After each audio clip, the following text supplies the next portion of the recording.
On the tax side, being smart about the tax, we could get 6 billion out of universal residential property tax. I've somewhat controversially put increasing our corporate tax to 14%, which wouldn't affect our ranking in the OECD in terms of effective corporate tax rates. And formalising the levies, and in particular reducing the tax-free allowances. Ireland has the most generous tax-free allowances in the OECD. The person earning the typical industrial wage in 2007 with 2 kids was actually subsidised by the state. They didn't pay any tax. They were subsidised 1.2% of their income. Most countries in the OECD, the typical wage earner is actually paying 10 or 15% of tax.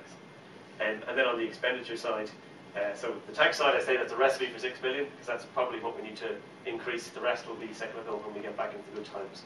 Revenues will go up to that 42, matching 42. On the expenditure side, really 6 billion will be just a starter rather than the main course. Even just without reforming the public sector hugely, you could get 6 billion, in my opinion, out of better targeting the vulnerable in terms of social welfare payments. The Irish government pays more in widow's allowance every year than it does on civil service pay. I'm pretty sure that that's not all needed. If you even just require them to sign on once a week to get their €200 a week, you'd probably fish out people who don't need it straight away. And then you just, no matter which way you do it, I don't know if we have any public sector workers in here, probably not, probably very few. But no matter which way you look at it, public sector pay has to come back into line. You look at the HSE budget, there's 186,000 whatever people working there. No way of doing the numbers is going to get it back into line without cutting pay. And they're great at cutting everything else. They want to cut non-pay by 15% in the HSE this year, but they're going to increase pay costs by 3%. I say you need to get the pay costs, which are the bulk of the budget, down 15% as well. And doing that in health and in education alone would raise about 3 billion.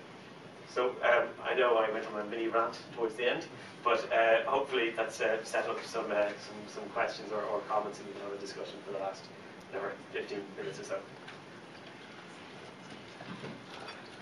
Do we have any questions?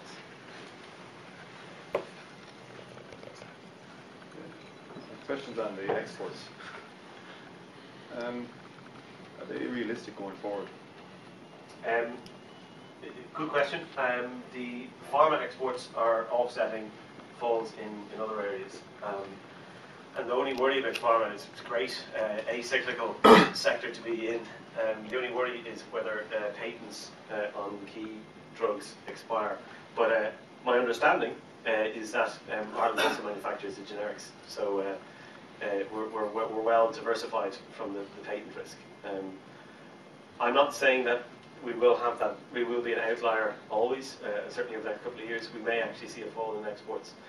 But the point, I guess, is more not to fall into the trap of thinking, as the government seems to think, or at least seems to say to people, that this is a global recession.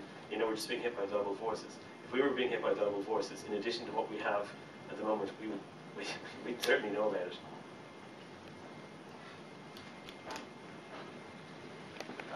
You mentioned the average house prices. Could you indicate roughly what the statistics say the average house is? Is it 3 bedroom, 3.5, 4?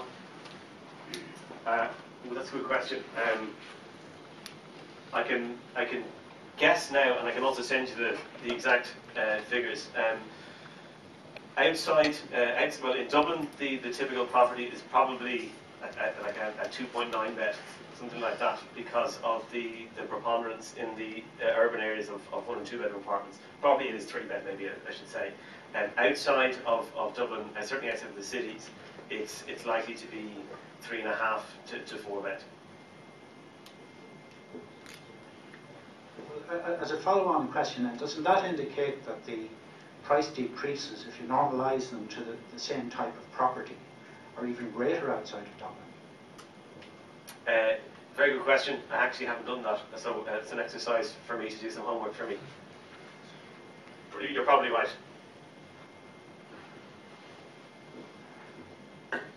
Actually, I was going to ask much the same question in terms of the average price of 269. Does it indicate perhaps that people are not putting more expensive properties on the market, and maybe investment type properties which were lower value apartments or whatever are the main properties where people are essentially into distress sales, and that's dragging down the average. Well, the average is not like it's set. There are weights for every property type, so that it's held constant over time.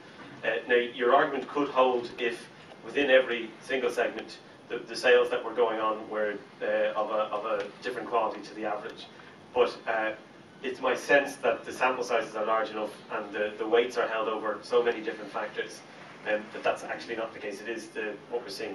But you're right, the number of properties coming onto the market every month are smaller. So if you think of people, executor sales or divorce sales, if you think of the second group would be the expanding families who have to move, and the third group would be people who just like to move. That latter group are staying well clear of the market at the moment.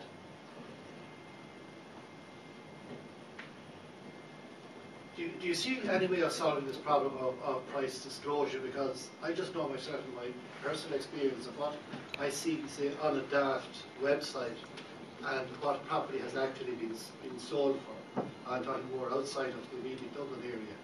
There is a vast, vast difference. And in fact, a lot of the properties never make it onto the website because people are just giving up. So you have these ghost estates lying right throughout the country, which are not being picked up. So I think until we solve the problem of price disclosure, it's like buying an equity with the broker telling you 2 months later what the price was. Like, it doesn't make any sense. I agree. You know, as I say, it's a pity that you're stuck listening to people like me for the best information that's out there. I should be in second place at least in terms of the best information that's out there. I think we need legislative changes in terms of privacy issues, but we do need that to basically catch up to the rest of the developed world.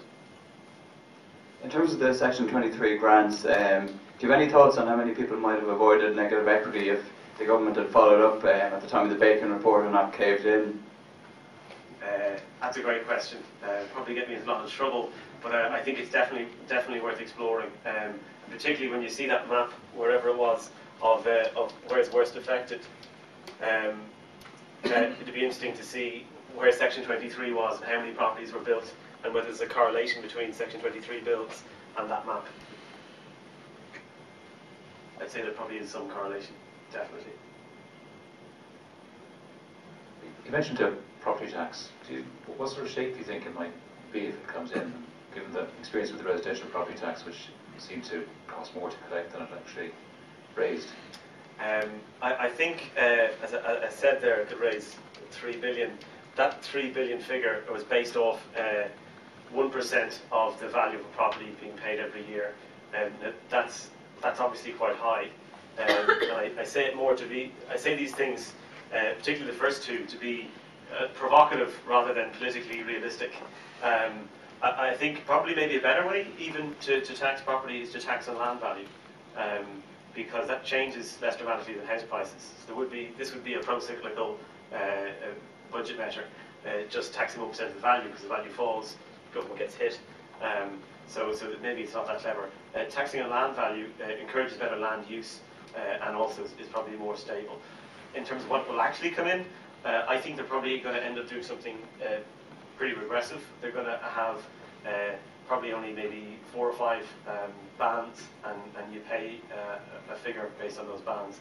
And there's going to be a whole load of shenanigans about getting yourself into a different band. I think that's what's going to happen. Regarding all property policy, if you were put in charge in the morning and given 2 years and told, Ronan, you have to turn this around or we'll shoot you, what policies would you enact? This is the one on your blog, isn't it? I've been thinking about this. I would first off, I'd resign myself to being shot, and then I'd go about, as I say, on the tax side, I would get ourselves a lot smarter. These are the kind of things that will correct us over the next 5 years. But I think the tax system needs to be future-proof over 25, 50 years. So I think we need to price road space. We need to price carbon. We need to price water. And already the leading cities around the world are doing this. We can learn from their mistakes and their successes, and bring in sustainable fiscally and sustainable economically